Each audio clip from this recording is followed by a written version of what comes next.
नमस्कार मंडळी, तू ही रे माझा मितवा या मालिकेचा नुकताच एक प्रोमो आपल्यासमोर आला आहे। या प्रोमोमध्ये असं पाहायला मिळणार आहे की पोलीस हे हॉटेलमध्ये रेड पाडत असतात आणि त्या हॉटेलमध्ये नेमके ईश्वरी आणि अर्णव हे अडकलेले असतात। तेव्हा अर्णव हा ईश्वरीला म्हणतो की या हॉटेलवर रेड पडली आहे आणि त्या राकेशने तुला मुद्दाम अडकवण्यासाठी बदनाम हॉटेलमध्ये घेऊन आला आहे।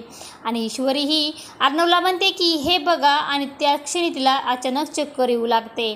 तेव्हा अर्णव तिला म्हणतो काय झालं, त्या राकेशने काही दिले होते का? तेव्हा दरवाजाबाहेर पोलीस येतात आणि पोलीस म्हणतात की दरवाजा उघडा, हॉटेलवर रेड पडली आहे।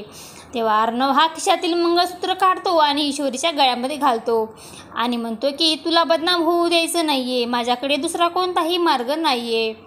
आणि अर्णव हा ईश्वरीला घेऊन बाहेर येतो आणि अर्णव हा सगळ्यांना सांगतो की ही माझी लग्नाची बायको आहे, ईश्वरी अर्णव राजेशिर्के। तर मित्रांनो, असं काही आपल्याला या प्रोमोमध्ये पाहायला मिळणार आहे। तू ही रे माझा मितवा या मालिकेचे सर्व अपडेट पाहण्यासाठी आपल्या चॅनलला लाईक करा, शेअर करा आणि सबस्क्राईब करायला विसरू नका। धन्यवाद।